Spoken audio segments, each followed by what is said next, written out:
Kembali lagi di konten Cubis Curhat Bisnis. Gue bertemu dengan orang-orang yang waktu itu pernah ngedrop komen di posting Instagram gue yang mengizinkan siapapun untuk curhat soal bisnisnya.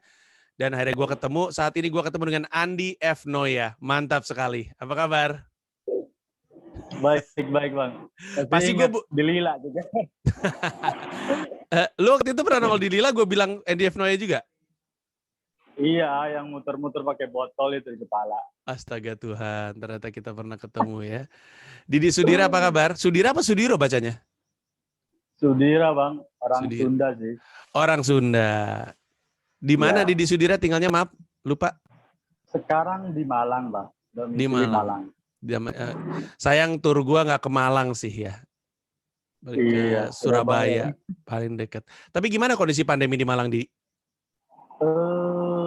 Udah mulai membaik sih. Maksudnya orang-orang udah mulai berani keluar walaupun masih tetap pakai protokol kesehatan deh. Dan isunya mungkin habis Lebaran sebulan ke depan itu sekolah terus kampus sudah mulai ada tatap muka. Ya, gue dengar hal yang sama. Mulai longgar. Iya. Ya, moga-moga ketika udah mulai ada acara, udah mulai tatap muka di sekolah, itu bukan menaikkan COVID-nya ya. Moga-moga tetap sesuai lah dengan kaidah. Oke, Didi Sudira, coba kita mulai cubisnya dengan menceritakan ulang apa yang waktu itu lu curhatin di kolom Instagram gue. Silakan. Nah. Iya, jadi gini Bang, background saya itu kan apa ya, istilahnya nggak ada sama sekali background kayak entrepreneurship gitu. Jadi dari SD sampai kuliah itu saya dapat beasiswa di luar, jadi ya di zona nyaman istilahnya. Pas lulus kuliah langsung juga kerja, habis itu merasa jenuh dan pulang ke Indonesia. Dari mana? Pulang ke Indonesia dari Abu Dhabi, Pak. Oh, Abu Dhabi, oke, terus? Iya, pulang ke Indonesia, lanjut S2 tapi kok masa cuman kuliah doang gitu. Akhirnya saya nekat untuk buka usaha gitu. Tanpa ada pengetahuan sebelumnya tentang gimana usaha di Indonesia dan mindset saya juga mungkin masih mindset sana. Ya udah modal nekat aja gara-gara baca buku juga sih, buku siapa ya? Mas Jaya gitu. Power of the Pepet itulah. Akhirnya udah punya modal dikit, saya buka usaha ya kedai Taichan ini. Dan ketika kapital masih lumayan ada untuk bayar nge-hire orang gitu, ya masih bisa lah enak gitu 6 bulan pertama. Tapi ketika performanya mulai agak goyang, ternyata lumayan juga gitu ke operasional. Nah selain itu juga akhirnya pas dilihat-lihat ini performa karyawan kok kayak kurang memuaskan. Ya perlahan ada yang keluar, ada yang bertahan. Tapi ketika ada yang keluar, saya susah banget untuk dapat gantinya yang bisa komit gitu, Pak. Akhirnya kayak jadikan ajang coba-coba aja ini kedai saya ini. Ada yang baru 2 minggu tiba-tiba bilang alasan, Mas maaf keluarga saya gini, udah putus kontak. Ada bahkan yang part-timer gitu yang kerja 4 jam ya anak kuliah sih memang baru 2 hari kerja udah hilang kayak gitu. Wow. Nah hingga akhirnya bergulir gitu, saya sadar kayaknya ada yang salah nih ketika saya ngerekrut orang, karena waktu itu kan ya saya ngelihat orang pas interview itu dasarnya lebih ke empati gitu Bang. Kasihan nih, ya udahlah saya ambil aja, mudah-mudahan bisa ngebantu ini anak kuliah mungkin butuh aktivitas dan menghasilkan uang kayak gitu. Tapi setelah di jalan kayak gitu malah saya yang jadi korban sendiri gitu, nggak bisa konsisten. Kadang kedai itu harus tutup karena yang megang dapur nggak masuk atau tiba-tiba menghilang. Nah sampai akhirnya saya agak stres juga karena harus garap tesis. 1 semester itu saya tutup kedainya. Setelah garap tesis selesai, saya buka lagi, nyari-nyari lagi, kasusnya keulang lagi hingga akhirnya pandemi nyerang ini. Udah saya tutup pas pandemi itu awal-awal itu. Tutup sebentar, terus mulai lagi dari nol sendirian. Nah, ekspektasinya kan bulan depan itu mau ada mahasiswa lagi, karena itu target market saya. Para wisata juga mungkin akan jalan lagi, itu juga target market saya. Nah sebelum itu terjadi, saya pengen siap-siap untuk membenahi dulu internal saya dengan menambah tenaga gitu loh Pak. Dan pelayanan juga lebih maksimal, karena barbecue kayak gini tuh takes time untuk menyiapkannya gitu loh Bang. Jadi kalau pelayanannya juga lambat, ya orang-orang ya bisa komplain atau gimana. Nah, yang jadi pertanyaan utamanya itu dari proses rekrutmen, gimana sih cara yang atau tips yang tepat agar kita itu nggak salah pilih lagi ke calon karyawan gitu. Oke. Karena yang saya baca-baca katanya nggak ada formula bakunya gitu, untung-untungan, jadi agak bingung juga. Iya. Sedangkan saya juga bukan anak psikolog gitu, jadi nggak ngerti baca orang lain. Iya, iya. Oke, Didi Sudira, pertanyaannya menarik sekali dan rasanya mewakili banyak orang yang punya kendala serupa. Tidak ada jawaban singkat, jawabannya rada panjang, tapi kita coba untuk teliti satu persatu ya. Intinya gini, ini agak panjang nih Didi Sudira, tapi semoga lu bersedia untuk mencoba untuk mencernanya pelan-pelan. Pertama-tama, prinsip kerja itu yang benar ya Didi Sudira ya. Kita kesampingan aja yang tidak ideal. Yang ideal adalah pekerjaan itu sebenarnya adalah kendaraan menuju apa yang kita inginkan. Jadi kita sebenarnya setiap orang, ini nanti Didi ngelihatnya dari kacamata seakan-akan saya lagi ngomongin atau gue lagi ngomongin karyawannya ya. Siapapun karyawannya kelak itu nanti harusnya tuh punya tujuan yang jelas. Dia mau kemana dalam hidup. Supaya habis itu dia bisa ngambil kendaraan yang tepat menuju ke sana. Jadi kadang-kadang orang emang pindah-pindah kerjaan, nggak apa-apa Didi, karena memang satu kendaraan bisa membawa dia dari titik A sampai titik B, tapi untuk dari B ke C mungkin dia harus pindah kendaraan.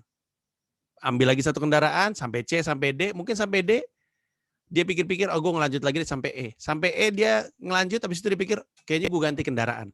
Persis sama kayak kita naik angkot. Saya nggak tahu Didi Sudira suka naik angkot atau enggak, atau di Malang gitu ya.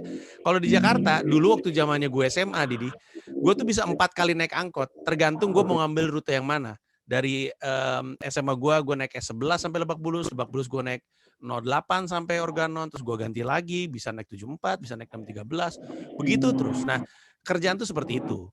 Orang tuh pindah-pindah kerjaan. Tergantung dia sebenarnya mau kemana. Nah yang jadi permasalahan adalah orang tuh A nggak punya tujuan, benar-benar nggak punya, dan nanti resikonya kita karena dia pikir dia pengen ngambil kendaraan kita ya, kantor kita, bisnis kita sebagai kendaraan, ternyata dia salah. Atau yang kedua dia cuman peduli sama kendaraannya tapi nggak peduli sama tujuannya. Nah ini juga akan jadi kendala karena nanti dia masuk sebuah perusahaan tapi lebih karena gue pengen aja di sini. Ntar kalau dia ngeliat ada yang lebih terang kendaraannya, gue ganti gitu. Ibaratnya kendaraan adalah dia naik mobil Tesla gitu ya. Ditanya sama yang nyetir, lu mau kemana? Nggak tahu gue, pokoknya gue suka jadi Tesla gitu. Ya nggak bisa juga nih. Gue pengennya yang searah nih gitu. Nah ini sebenarnya adalah masalah klasik dunia kerja. Artinya Didi Sudira, inilah kenapa orang tuh suka keluar masuk dari bisnisnya Didi Sudira. Karena masalahnya bukan masalahnya Didi, masalahnya mereka di. Jadi mereka tuh emang nggak punya tujuan. Mereka nggak tahu mau ngapain sehingga Didi tuh sering ketemu sama orang-orang seperti itu. Nah, sekarang yang mesti dilakukan adalah menyaring itu. Menyaring itu untuk memastikan orang ketika masuk ke kantornya Didi atau ketika Didi merekrut orang itu masuk ke kantornya Didi, bisnisnya Didi, adalah karena memang bisnisnya Didi adalah kendaraan yang tepat untuk dia saat itu. Dari mana taunya? Dari wawancara. Makanya kalau misalkan gue lagi rekrut karyawan ya, yang selalu gue cari tahu adalah sebenarnya tuh lu kenapa mau di sini? Kayak tentu secara skala beda ya bisnisnya Didi sama bisnisnya gue. Tapi di industri gue juga kecil sebenarnya. Kecil banget nih perusahaan dibandingin sama yang lain. Secara revenue creation kecil lah. Jadi gue selalu nanya, lu ngapain ke sini ya? Karena kan ini perusahaan kecil. Gue mau belum bisa gaji lu gede-gede gitu. Nah jawaban dia adalah penentu apakah gue akan ngambil atau enggak. Kalau misalkan jawabannya dia adalah, ya cuman nyambi-nyambi aja karena adanya ini. Nah ini kita tahu ini bukan orang yang tepat nih sebenarnya. Dan mencari orang yang tepat susah, tapi lebih baik susah di nyarinya di menentukannya daripada susah karena dia mesti kehilangan dan kita mesti nyari ulang gitu. Nah, Oke. kita kasih tahu kenapa lu pengen ada di sini. Terus udah gitu kenapa nggak di tempat lain? Dan kemudian pertanyaan berikutnya adalah dan apakah lu udah ada bayangan mau di sini berapa lama? Karena gue mesti manage ekspektasi gue. Terus udah gitu salah satu pertanyaan yang paling sering gue tanya, sebenarnya tujuan akhir lu tuh apa? Lu tuh mau kemana sebenarnya? Dan kenapa masuk kerja di Taichan ini tuh ngebantu lu? Kalau misalkan dia bilang suatu hari, karena saya sebenarnya cita-citanya pengen buka bisnis Taichan, Pak Didi. Lu ada bayangan bahwa, nah ini orang mau di sini untuk belajar. Ada manfaatnya juga. Mungkin ini bisa gue tarik gitu. Atau dia bilang, karena sebenarnya saya pengen punya bisnis kuliner tapi belum tahu apa. Karena sebenarnya saya pengen kerja di sebuah perusahaan kuliner yang gede, tapi saya pengen punya minimalnya pengalaman kerja di kuliner gitu. Misalkan dia pengen kerja di, misalnya ya, Sate Khas Senayan gitu misalnya, itu cita-citanya dia. Dia bilang, saya sebenarnya pengen kerja di Sate Khas Senayan, tapi saya butuh pengalaman kerja di dunia kuliner, makanya saya di sini. Orang-orang seperti ini, kendati pun dia udah ngomong bahwa dia mau pindah ke tempat lain, tapi lu tahu dia ada butuhnya di tempat lu. Itu tuh selalu jadi indikasi yang baik lah. Nah, intinya Didi, orang yang tepat untuk masuk ke bisnis Taichan-nya Didi adalah dua jenis orang. Orang yang merasa butuh kerja sama Didi karena kesamaan kebutuhan, dan yang kedua adalah orang yang percaya dengan mimpinya Didi. Nah, gue mau ngomongin yang kedua yang soal percaya sama mimpinya Didi. Gue ambil contoh gini Didi, kantor gue kan kecil, tapi walaupun kecil, gue punya cita-cita. Cita-cita gue adalah bikin stand up comedian bisa hidup dari stand up. Itu cita-cita gue. Jadi walaupun perusahaan gue kecil dan gue nggak bisa gaji orang segede Gojek atau Traveloka atau Tokopedia atau Shopee dan segala macam ya, kendati pun gue nggak bisa gaji orang sebesar itu, tapi karena perusahaan kecil ini punya mimpi, gue bisa bertemu dan menjaring orang-orang yang punya mimpi yang sama. Oh iya benar, gue ngerti. Banyak anak-anak dari komunitas stand up tuh jadinya kerja di gue karena mereka nggak bisa jadi pelawak, tapi mereka pengen tetap di dunia kerja, tetap kerja di dunia stand up comedy. Dan di sisi lain dia percaya, gue ngerti yang Panji maksud soal membuat stand up comedian hidup dari stand up. Karena gue nggak berhasil hidup dari stand up. Mungkin emang gue bisa bantu orang-orang lain supaya hidup dari stand up. Nah pertanyaannya kemudian adalah, yang juga dari tadi ada di kepala gue, kenapa bisnis yang dipilih sama Didi adalah sate Taichan? Ada alasan spesifik kah? Atau hanya ngeliat peluang bisnis kah? Apa tuh jawabannya? Dulu itu kan saya ke Indonesia itu 2017, masih awam banget sama Malang, dan ya Malang ini karena saya nikah sama orang Malang jadi harus pindah ke Malang dan nggak kenal siapa-siapa. Ya daripada saya waktu itu pengen ada kegiatan, terus saya ngelihat kuliner kayaknya bagus nih karena ada target marketnya kan anak-anak kuliah. Saya ngelihat ke sekeliling saya nih yang lagi hype apa awalnya kayak gitu. Akhirnya oh Taichan kayaknya nih. Saya cobain cicipin ke Taichan di seluruh Malang lah gitu. Pas nemu rasa saya sendiri nemu racikan, udah langsung saya buka. Alasannya sih itu Bang, nggak ada yang spesifik banget karena ada peluang, terus juga ada tempat waktu itu saya nggak harus nyewa tempat. Dan nggak apa-apa juga. Tapi sebenarnya cita-cita terbesarnya Didi apa kalau boleh tahu? Apa yang Didi ingin capai dari ngebuka ini misalnya? Klasik sih, kebebasan finansial Bang. Saya mulai jenuh waktu itu di kantor, jadi nggak kayaknya stres gitu kerja di kantor itu. Ya, apa Jadi yang Didi ingin lakukan setelah mencapai kebebasan finansial? Family time mungkin yang lebih ini Bang. Waktu setelah ada kebebasan untuk keluarga gitu, biar lebih banyak waktu untuk keluarga. Oke, udah punya anak ya Didi ya? Waktu itu ya, iya 4 tahun itu dia yang saya resign dari sana juga. Oke, kalau boleh tahu lebih spesifik lagi, kalau punya family time dengan anak dan istri, akan dihabiskan untuk apa kalau boleh tahu?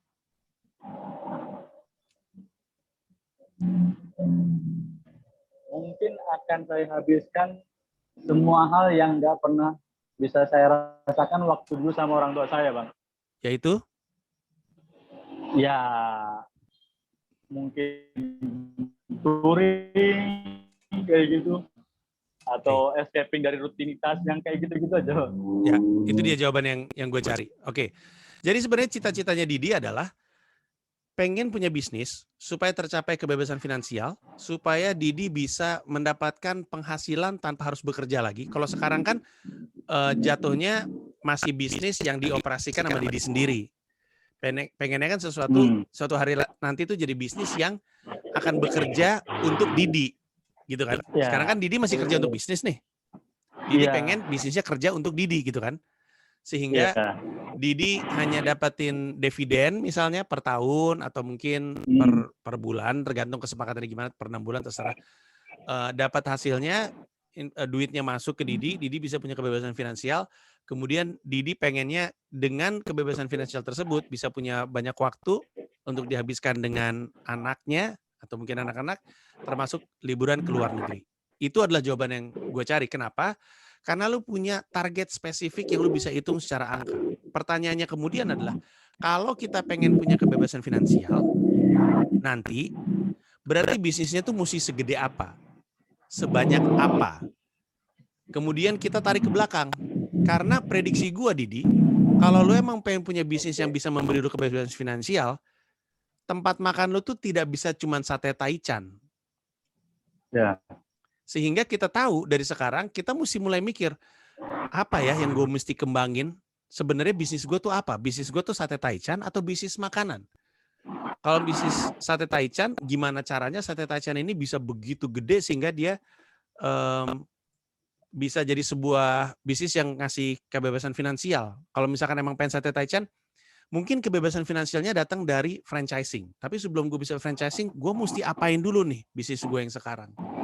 Artinya yang gue pengen gue capai di Sudira adalah gimana caranya lu ngembangin bisnis lu tuh bukan autopilot day by day aja. Ada sesuatu yang lu lihat jangka panjang. Nah ini sesuatu yang lu lihat jangka panjang adalah sesuatu yang lu ceritakan kepada calon karyawan nanti.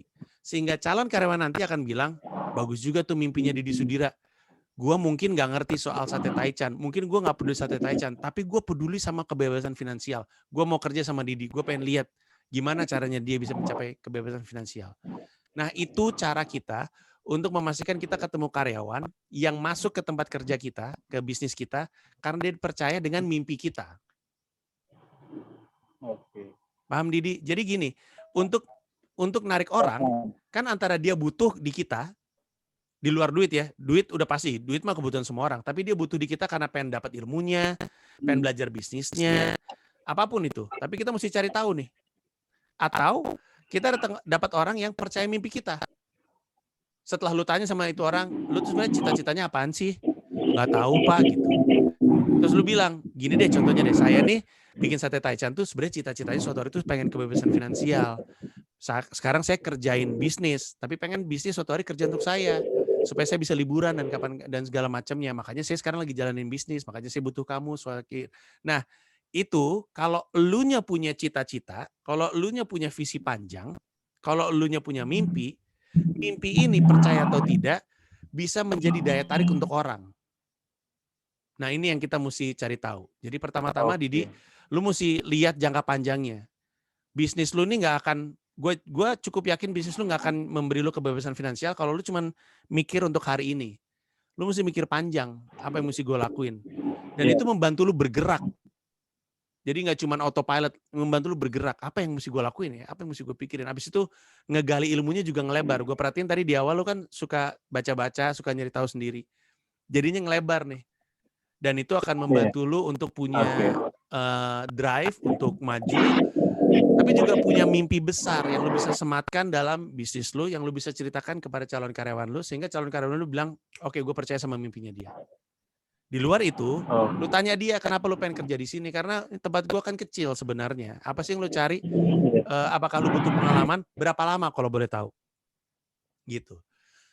Sisanya, kalau ada orang keluar cepet banget, itu antara emang dia sebenarnya nggak pengen kerja di sini, dia cuma nyari sambil nunggu yang lain, atau elunya galaknya bukan main, makanya 2 hari dia langsung ngilang, atau lu gajinya kekecilan. Nah itu di luar ranah gua tuh, soal lu galak, gaji lu kekecilan, itu mah di luar gua. Tapi seandainya lu nggak galak, seandainya lu ngebayarnya UMR Malang, karena gue tahu UMR Malang, atau mungkin di bawah itu tapi nggak apa-apa lah, secara jam kerja masih adil. Lu bilang sama calon karyawan lu, gue nggak bisa ngasih UMR Malang, tapi setidaknya jam kerjanya juga nggak rodi. Jadi lu bisa ngelakuin hal lain, misalnya ya. Di luar masalah personalia soal gaji dan bagaimana cara lu memperlakukan karyawan lu, menurut gue yang tadi gue cerita ke lu adalah jalan yang lu bisa ambil. Semuanya dimulai dari apa yang lu tanya kepada dia. Kenapa lu pengen kerja di sini? Cita-cita panjang lu seperti apa? Kenapa berarti kerja di sini akan ngebantu lu menuju cita-cita panjang lu. Dan kalau misalkan lu nggak tahu apa yang lu ingin dalam hidup, setidaknya dari jawaban dia nggak jelas, abis itu lu nggak tahu kenapa lu ada di sini, terus apa jaminannya lu kerja di sini 2 hari lu nggak cabut? Kalau misalkan dia nggak bisa kasih jaminan, ya udah nggak apa-apa, nggak perlu ngambil dia. Tidak perlu setiap kali ada orang yang datang tuh kita tampung, Didi, nggak perlu. Dan kita nggak bertanggung jawab terhadap hidup dia. Nggak usah jadi mencoba untuk menjadi pahlawan untuk hidup dia. Karena kalau kita nggak bisa nolong diri kita sendiri, kita nggak bisa nolong orang. Ibarat kata, kalau kita nggak ngasih makan mulut kita sendiri, kita nggak bisa ngasih makan orang. Mati nanti kitanya. Cukup membantu nggak tuh tadi masukan dari gue, Didi?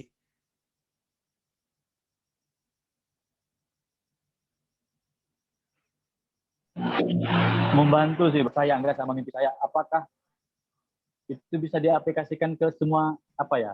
Ya bukannya saya merendahkan, tapi kadang ada yang ngelamar itu SDM-nya kan variatif, Bang. Enggak semua bisa ditanyakan hal seperti itu gitu. Betul. Itu cara ininya apa, langsung yang kalau udah nggak jelas harus ditanyakan gitu udah eliminasi aja, apa gimana? Menurut gua iya, kalau misalkan lu ngerasa ini orang nggak ketolong, menurut gua lepas aja. Tapi kalau lu bener-bener desperate, lu saat ini cuma punya 1 orang, sementara lu butuhnya 4 orang, lu hire dia, tapi jangan berhenti nyari. Ngerti maksud gua nggak? Calon mah dikumpulin terus. Oke. Jangan dibuka ketika dibutuhin. Itu yang gue lakuin. Gue belajar ini dari Netflix bahkan. Jadi gue kan mempelajari, gue senang mempelajari jeroannya perusahaan-perusahaan lain. Terus udah gitu, kepala personalianya si Netflix itu setiap hari nyari orang untuk ngisi jabatan semua orang.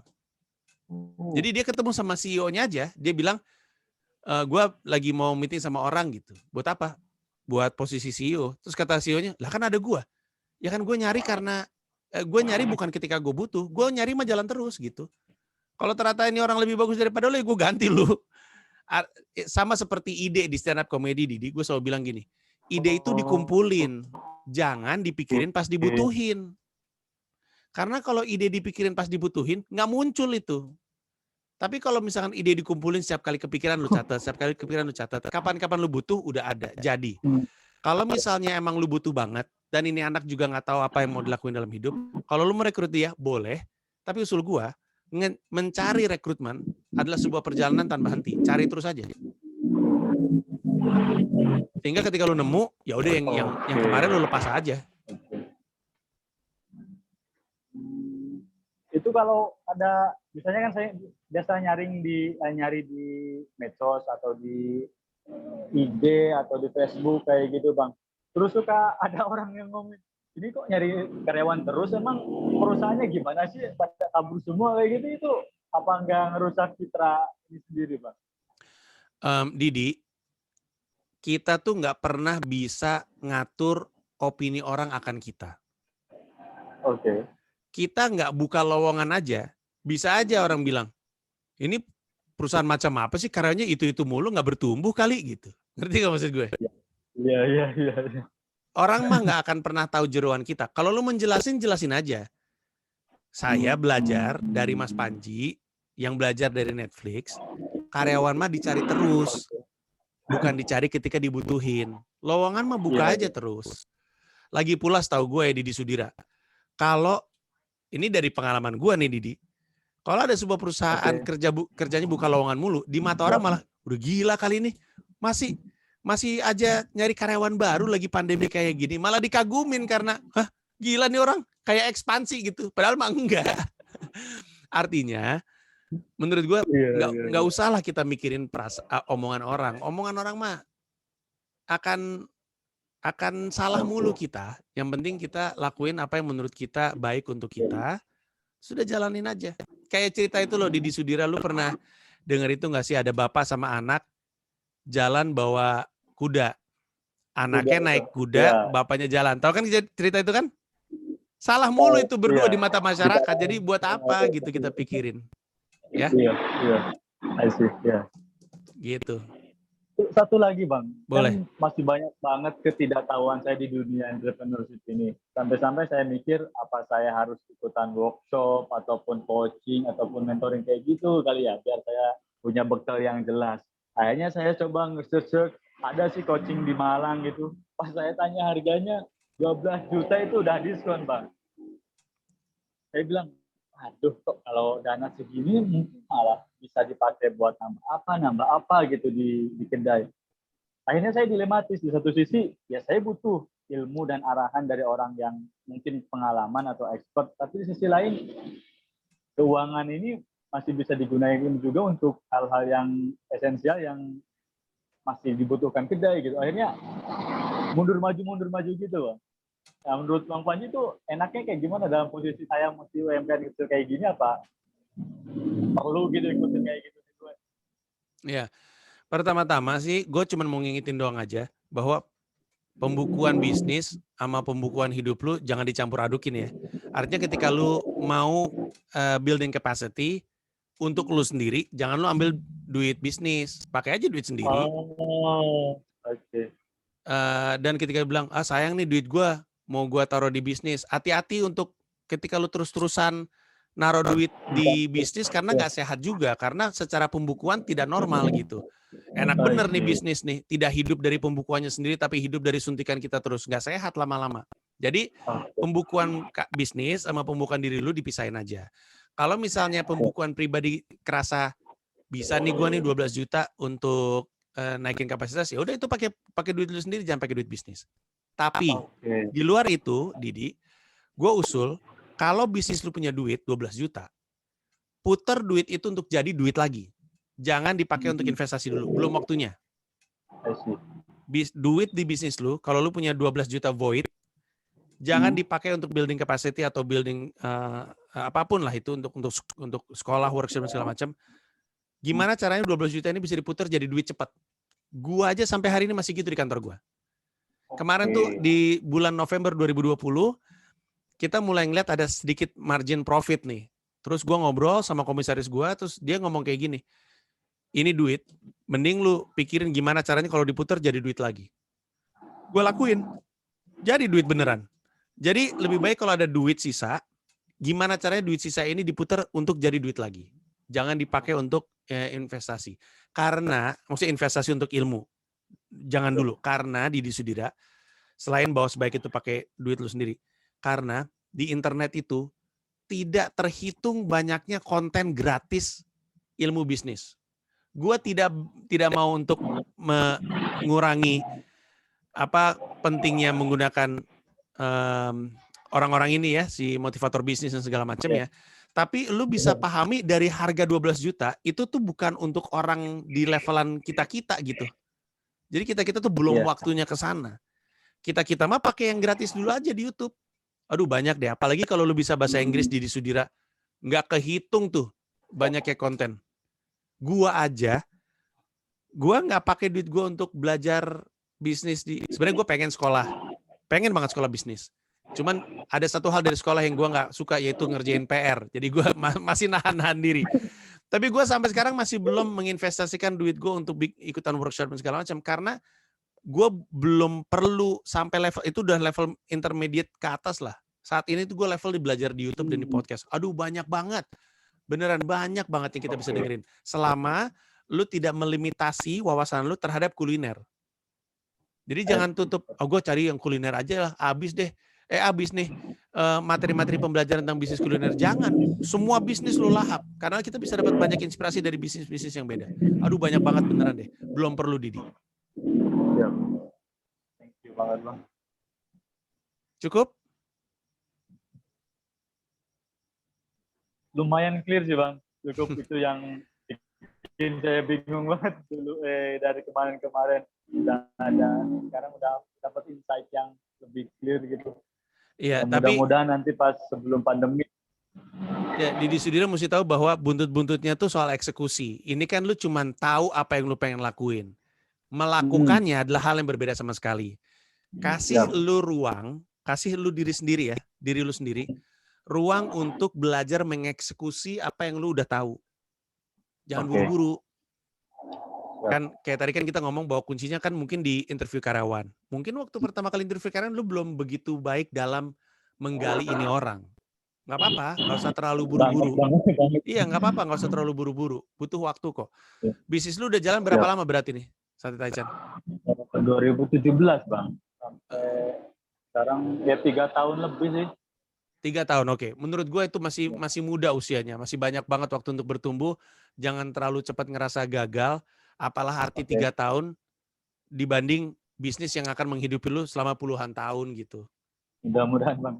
Soalnya udah banyak berguguran ini Bang. Iya, gue tahu. By the way, Sate Taichan lu tuh ada Instagramnya nggak? Ada Bang. Namanya apa?